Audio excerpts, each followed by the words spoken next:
Welcome to the Point. Every 4 years, there are two things happening in the State House: members moving in and members moving on. Today's guest is in the latter category as we talk with the Democratic senator from Flint, who has been the minority leader for the last 8 years, Jim Ananich. Senator, as you and I sit here, you were moments ago just going through your desk. You're getting all of your stuff out of this office that you've occupied for 8 years, which is a little unusual. Yeah. And I was talking a bit because I was a little fuzzy, but you were first elected to the House in 2000?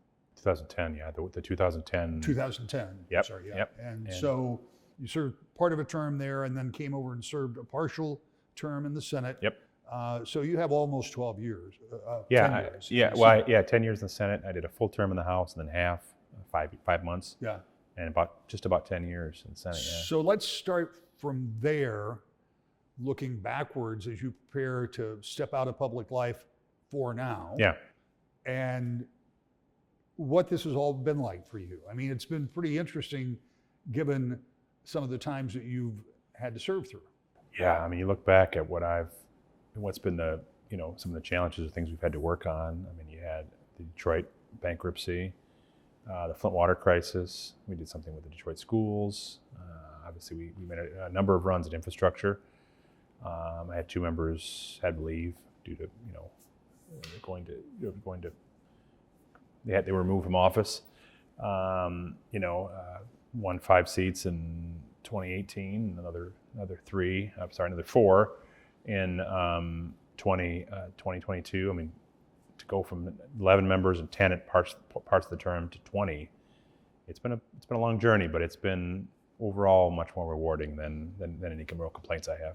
I want to talk about this election just passed in a minute, but I want to just stick with you and your career for a while. When you first came here as a freshman member of the House, serving on the other end, an opening existed for your district where you lived for the Senate. You ran and won. Yeah.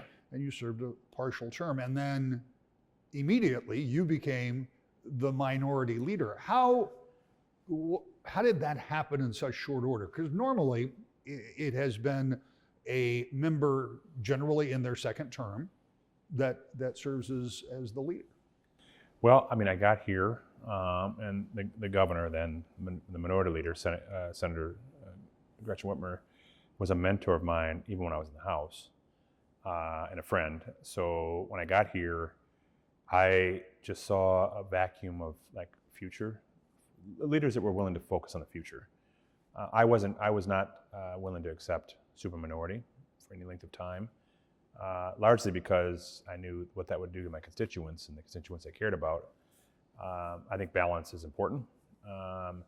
So I made a strong case to my colleagues that this is the vision I have for the next term, and then the term after that.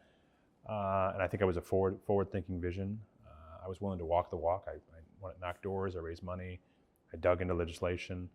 And I think I was able to run unopposed, which is also unusual, and then did it again, of course, in 2018.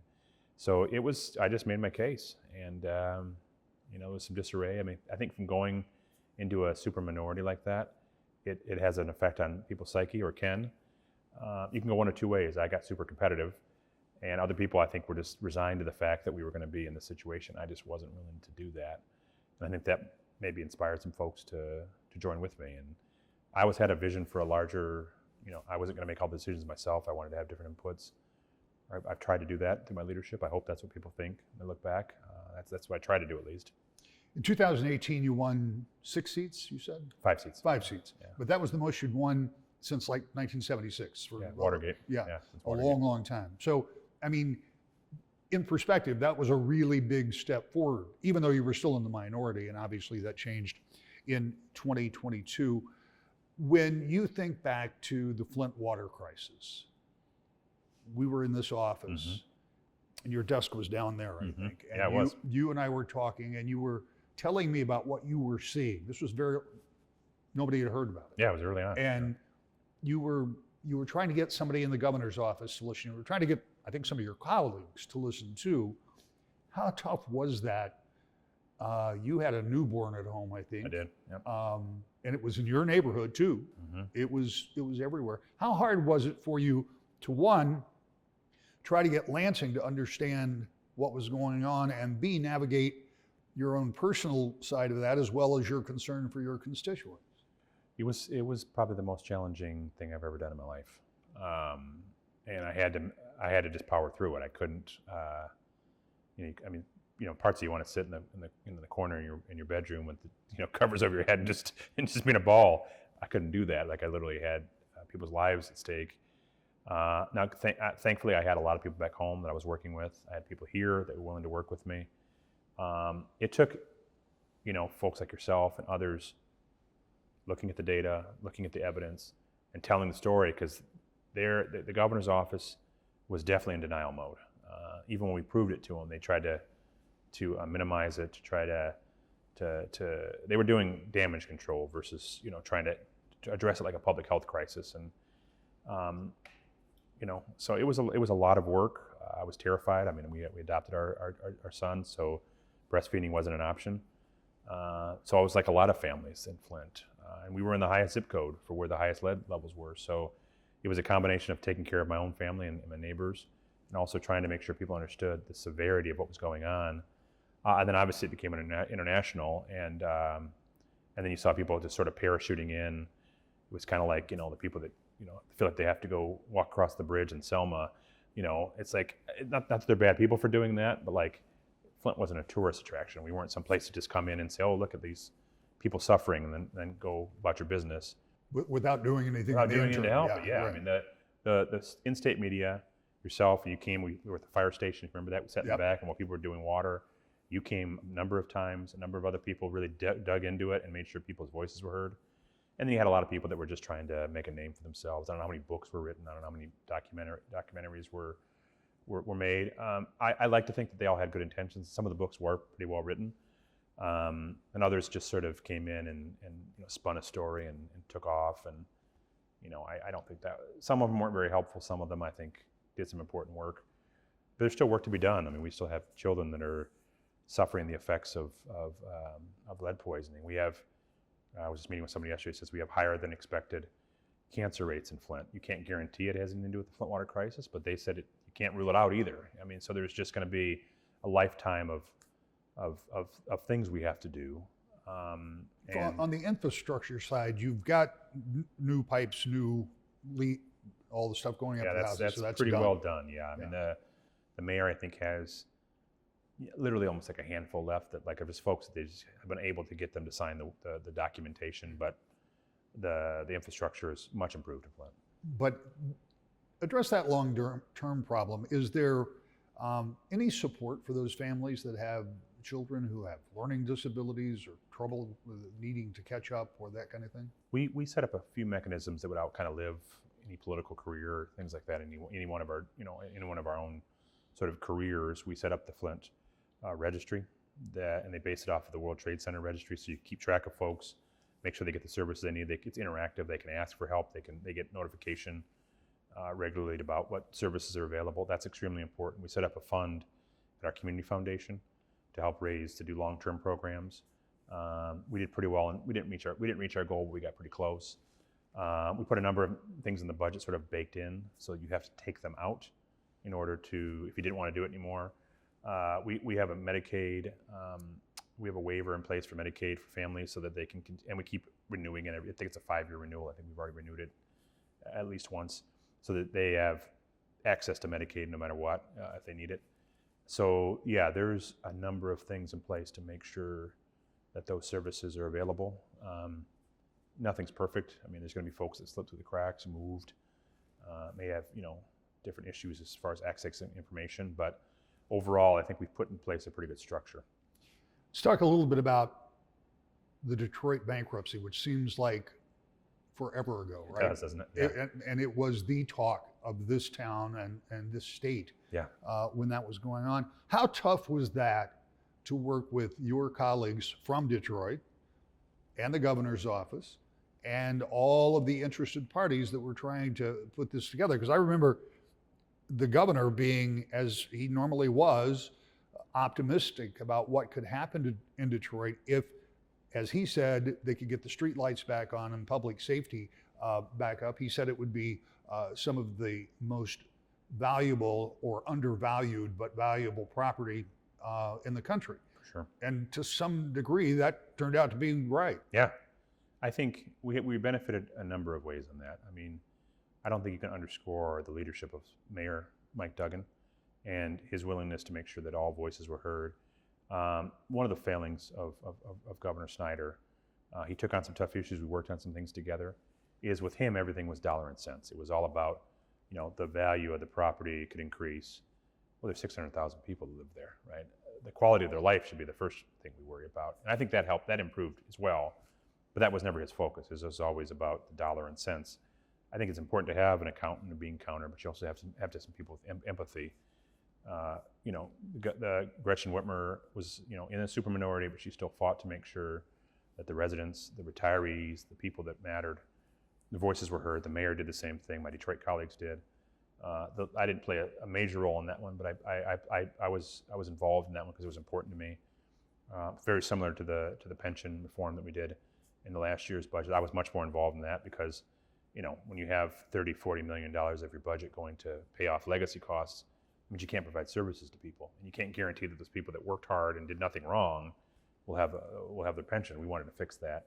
In Detroit, it was obviously much bigger, but I think the results speak for themselves. That the trajectory of Detroit is much improved. Now they have to make sure that they don't leave people behind as neighborhoods are being gentrified. Are the people that have stuck it out, are they getting taken care of? I can't answer that question completely, but I have a lot of faith in my Detroit colleagues, Stephanie Chang and Sylvia and others, to make sure that those voices are still heard. Senator Ananich talks about the pandemic response and what he sees as accomplishments during his tenure. That's next. To the Point. Welcome back to the Point. As we take a look at how Lansing is changing after this year's election, outgoing Senate Minority Leader Jim Ananich talks about one of the biggest issues state government had to deal with during his time in office, the pandemic. One of the other major issues that you had to deal with along with all of your colleagues was the pandemic. And maybe not surprisingly, maybe it is surprising, but it became a very divisive issue in this building, in your chamber, in the House, between the Republican-led legislature and the governor, between people who were in full revolt and standing on the lawn saying that they didn't want the kind of tactics that were being used. How did you approach that, and how, if you were to advise any of your new elected members, how do you prepare, or do you prepare for something like that? I think you have to prepare for it. I think you can't prepare for every possibility, but I think you have to prepare for, the unpreparable in a sense. Right. I mean, it's you have to prepare for things happening that you're not ready for, and what's the mechanism in place to make sure there's cooperation, there's care that people need.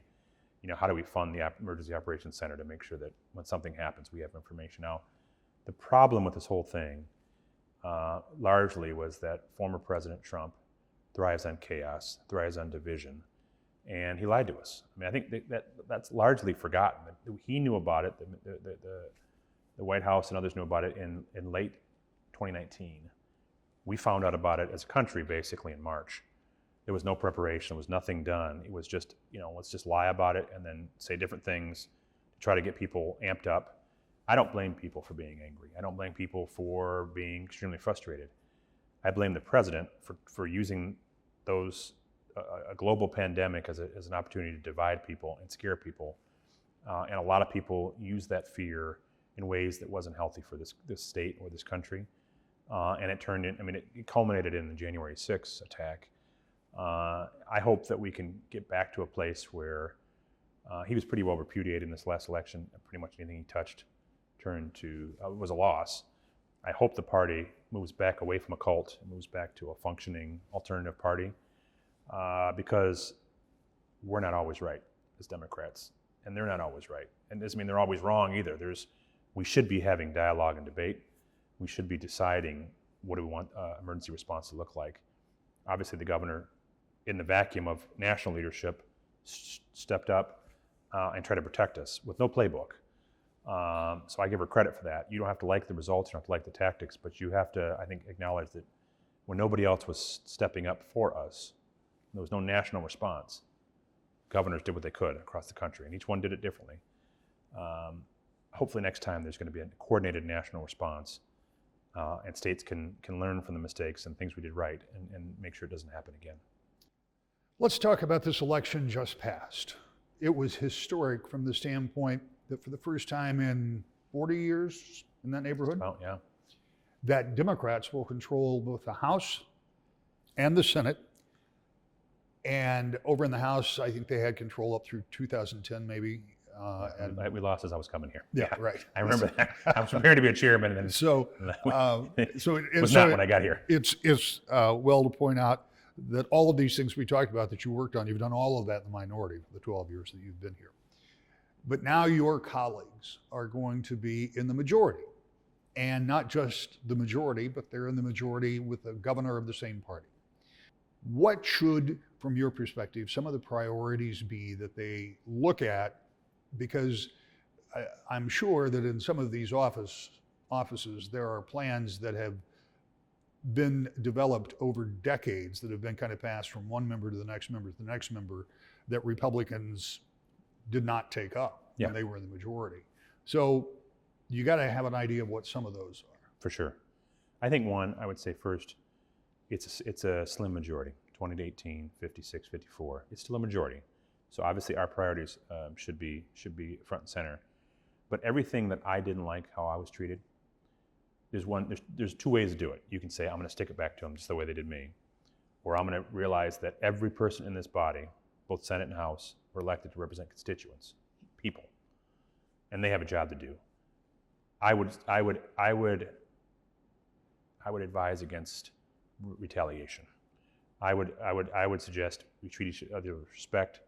Our agenda comes first, but they're still senators and representatives. I'll say that first. Secondly, I would focus on pocketbook issues. You know, the inflation's still an issue. It's going to be an issue for a while. People are still struggling. You know, we've made commitments to retirees in the state. I think the pension tax should be the first thing that we work on. I think we should repeal the 31 law. You know, it should never be on the books. Obviously, Prop 3 resolves most of those issues, but it's a dangerous and divisive law. It should be repealed. I think for a long time we've fought for equal rights. I think the Elliott Larson Civil Rights Act should be amended to make sure that everyone's protected.